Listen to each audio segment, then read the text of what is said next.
That's an important one. The other one, the good thing that we are seeing is the e-commerce part. So that is actually building up a lot of your logistics and the supply chain. Today, if you do prescribe a particular medicine based on a telemedicine thing or on a remote doctor's prescription, do you have an ability to deliver the tablet to that person in the village? Is the supply chain of the local chemist stocking it? What time will you deliver it? So, these are some of the things that would be enabled substantially, and I'll leave it at that so that we don't remain hungry and angry anymore. Back to you, Nina. Thank you so much, Vikram. I think everybody is hungry here, but we still have a wonderful presentation from Cisco. But before we go on to that, and you can just set up your presentation till then, I think I'll just summarize something which Vikram said. We do need connectivity, but there is only that much spectrum to be done. And I think for the technologists sitting here, there is also need for coming up with innovative ways to be, to be able to provide that connectivity. That's also one. We also need to come up with innovative ways of passing the data or even computing. So for all of us, we all heard about client-server computing and then distributed computing, and then we heard about cloud computing. But there is possibly a need of also ensuring, as part of Smart City and IoT, to ensure that data which is relevant only that goes, because otherwise we are going to choke the spectrum. So it's very important that, some concepts, like a new concept which is coming in, which is fog computing. Okay, so we technologists are very good at creating new terms, and the new term which is also coming is fog computing in area of Internet of Things. Things like that are used so that we actually do some kind of computing, say in your mobile, which is actually taking you ECG, and then send the data to a doctor or otherwise. So your decision support systems are a little more accurate. Your decision support systems are not bombarded with data. So all that also needs to be done. So these are some, I think, couple of takeaways from what Vikram said. Over to Cisco, and I think we could have wonderful thoughts coming from Cisco, because Cisco is one group which has actually done smart cities globally. Thank you. Over to you. Thanks. Varun, are we? Can we change to? Varun? Just 1 second, man. I'll finish in 10 minutes. So.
Thank you. How do I get this on now?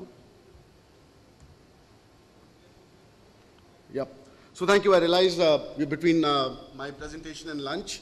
So I'll wrap this up in not more than 6 minutes and give you time back in not take more. So, you saw that video, we heard some very interesting comments about, and I'm not going to speak about smart cities, I'm not going to speak about the volume at smart city, but things are changing. I'm going to just focus about basic connectivity, basic experience that we need to do first before we start analyzing petabytes of data, doing intelligent stuff. And, I'll give you two examples that happened personally over the last month. Two very close friends, one a family of doctors, a father at the age of 70 years, just goes and does a regular medical checkup. His son posted in Sri Lanka, in spite of being one of the best surgeons in the country, sees a report and he says, well, a bypass is needed. A reputed hospital says, let's do the bypass today itself. He does the bypass, goes into a coma, and dies 30 days later. The family stays in an ICU for 30 days. When they do the post-operative analysis, they figured out that the condition in which he was, there was 95% chance that he would go into that coma. But nobody analyzed that as a complete. So a surgeon just said, well, there's blockage, I need to correct it now. But they didn't analyze whether the body can take care of it, etc. A second example, it came in the newspapers a month back. A guy who had done a liver transplant a year back, invested a lot of money in doing that, and then after a year, what happened was that something again came up and the first medical tests said that, perhaps that problem is still there. And he was in a hospital in the morning with his family and his wife, and he said, I just want to take a 5-minute walk. Within 30 minutes, the family gets a call that this particular gentleman is lying in a pool of blood at the floor of the hospital dead. Now, the family and the hospital still doesn't know whether he was pushed from the stairs, whether he jumped himself, or what he did. But two personal examples which just showed to me that if we use data well and if we connect things better, lives could be improved and lives could be better. What I'm going to speak about fundamentally, how do I go to the next chart? Yep. And I'm not going to spend about time on this, but if you look at a hospital or any healthcare provider, these are constant challenges that they face. They feel about return on investment, excess capital costs, patient staff safety, regulatory compliance, and stuff like that. You guys know this like the back of your hand, so I don't have to explain this. But fundamentally, how can we solve that? We can solve that by providing context-aware healthcare. And for providing context-aware healthcare, the basic requirement is that people, devices, etc. need to connect to each other and provide data that can be acted on. And, for paucity of time, I'll just give you some use cases for an example. For example, can you track your assets which can be used the most? For example, in the best hospital in Gurgaon, my wife in pain had to wait for an hour to just get an X-ray done. Can we do that better? Can we manage our assets depending on how they're used because we ask for reports, etc. in a better manner? How can we use the end-to-end supply chain for something as simple as a wheelchair? For example, there are patients and hospital staff running around looking for a thing as simple as wheelchair. Can we provide location awareness that anybody walking into an hospital with a Wi-Fi access can figure out where the nearest wheelchair is? Manage the equipment which is expensive, depleting. Condition monitoring. For example, if there is excess of gas, if there is any toxic release or in the environment, capture that by sensors and act on it and contain it. Patient elopement and security. I gave you a personal example of that. Can we have RFID tags on people with clothes so that you can track them? Because when patient is going through that phase, he may have multiple things going around and he should not be in an area where he should not be. Infection control. For example, kids go into hospitals, how do we make sure that they do not walk into an area which has potential to get them infected? And staff duress. For example, there may be staff at an emergency office, but the regular healthcare might need versus, and vice versa. How can we deploy staff on a real-time basis? Ma'am talked about fog computing. How can you use devices at the edge, at the user level to take decisions? And honestly, things from a connectivity are not as bad. For example, I took a 4G connection from an Airtel device, and I can get 24 Mbps on a mobile phone today, sitting here in this at this place. So things will get there. I'm saying let's assume that there will be infrastructure that will be made available to make sure things can get connected and there is bandwidth. But I need the medical fraternity to start using technology in India a lot more than they've used. And if we compare our benchmarks to global benchmarks, from an expense to use technology, we are way behind. So start thinking of how do we use technology in a manner where people can get better healthcare. A very good example of a telemedicine demo is outside the room, and that can revolutionize. For example, today even a middle-class family in the country spends, or a low middle class family in the country spends 50,000 bucks on phone. Why can't they spend 50,000 bucks on devices that can help them connect to a telemedicine and a video source with good internet connectivity and get some real help in emergency? You know, it's an impossible problem to solve about traffic. Say if I want to reach a hospital in 30 minutes and there is traffic on the road, unless I get airlifted, there's nothing I can do, right? But can you get the health to reach by use of technologies such as video and the fact that there will be internet at home, even at Gram Panchayat, rural levels, thanks to the Digital India Vision? Can we make good use of that for healthcare, because that's foremost, right? Broadly, some people tracking users, I won't spend time of that, but basically how do we make sure that we are utilizing the precious resource, whether it's the nursing staff, the capital equipment, the hospital, the real estate, to ensure that the patient gets treated fast, well, and moves out in time. Patient connect again, for example, even somebody like us today, when you walk into the best of the hospitals, does not know, if you walk in like that, who's the doctor you want to go to, right? You will spend 40 minutes trying to figure out which the doctor you want to get to and then get an appointment and wait for an hour. I just read an article in the newspaper 3 weeks back that 50% people buy movie tickets online today, right? 50% in people in Delhi. And remember, 10 years back, we were standing in lines waiting for 30 minutes to just get a movie ticket. Why can't I schedule a doctor appointment based on his expertise on my mobile phone, on my website? How many hospitals have that possible as we speak today?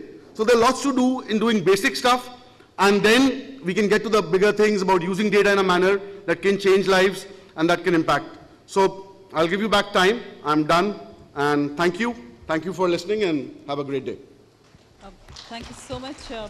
Very short and very crisp presentation. I think some takeaways from his presentation. One, we have to really focus on some basic things before we really go on to our dream of smart city. But I think both should move on parallelly, because if we don't dream big, we'll not be able to achieve the smart city vision that we all have and the bigger vision that we're talking about. We've already heard about how do we actually get to smart city. You saw that beautiful video as to what's being done globally. I think what we need to do is to come up with Make in India smart city, and we can actually combine the best of what happens in India for healthcare in making this kind of things. Thank you so much. I don't know whether we have time for questions. Do we have time for questions? Okay, so we do have time for questions. We'd like to take questions from the audience. Any questions that we have?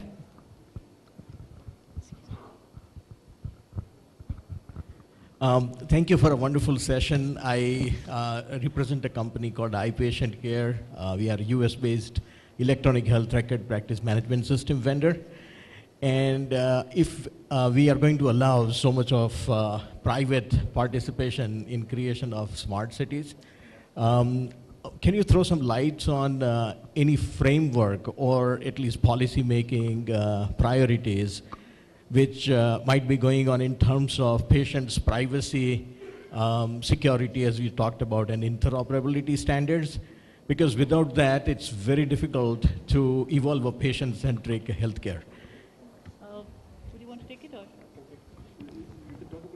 Okay, so let me tell you, globally, just for information of everyone, globally, everybody is following HIPAA compliance framework for the privacy of the patient. In India, we still do not have HIPAA framework. We do have IT security policy, which to a large extent covers a lot of points in terms of patient security also. For example, as per the IT security policy, if I have my X-ray and that X-ray shows that, look, there is a problem in the leg, that is not to be passed on to my employer because it'll impact my employability. So even as per the IT Security Act of India, you are not supposed to share my X-ray with anyone. So that is there to a large extent, but to the best of my knowledge, we don't have anything very specifically yet created for healthcare, and there is work happening there. Sorry, you want to add something? Yeah, regarding the interoperability, what I touched upon is we are globally on the health side, there's one very mature body, Continuum Health Alliance, which, and they are already recognized by ITU, and their inputs are being adopted by ITU as a standard. And we in India, as I just mentioned, in BIS, Bureau of Indian Standard, we have created a panel on smart infrastructure, basically keeping the whole paradigm in mind, and where ambient assisted living is part of this thing, and where we are looking at all these standard, interoperability standard, and we are trying to align with IEC, ISO, and IEEE standards. So I invite all the stakeholders, whether they are product designers, manufacturers, ecosystem, or the even medical professionals, to come up with their use cases, their requirements, and their expectations from the standards, so that we could come up with a holistically the solution framework for India, as well as take any of the genuine points which have not been covered by the global standard development organizations to those platforms. Thank you. Any other questions that we have?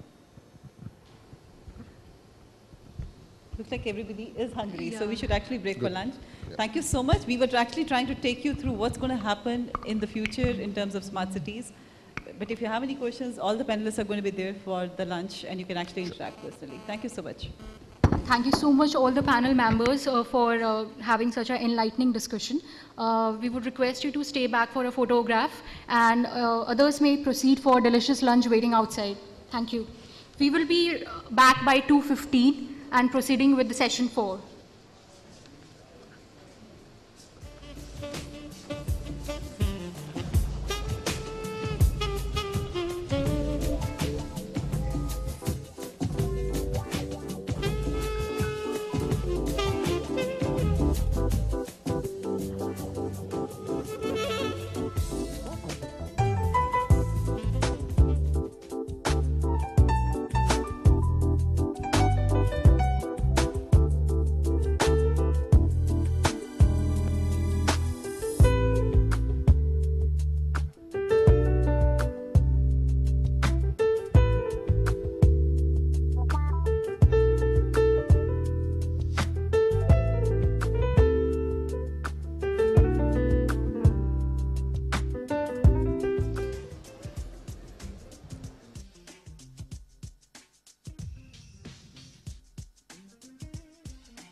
And session panelists.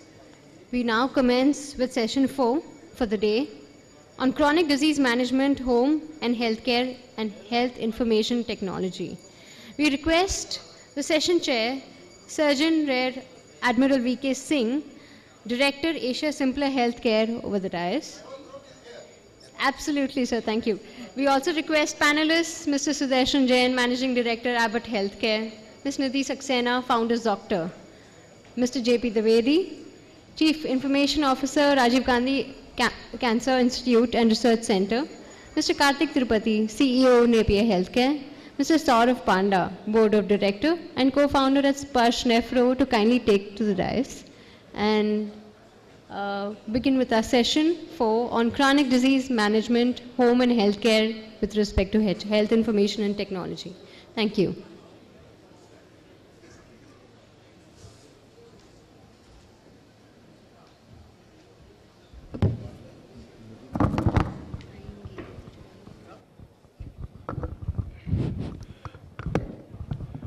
Good afternoon, ladies and gentlemen.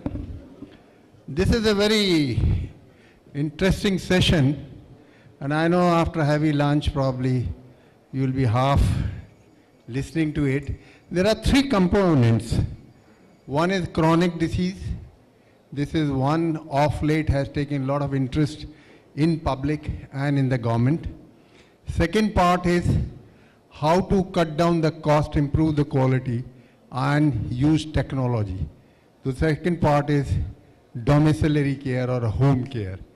And third part is how we can use technology for the last mile and for all of it.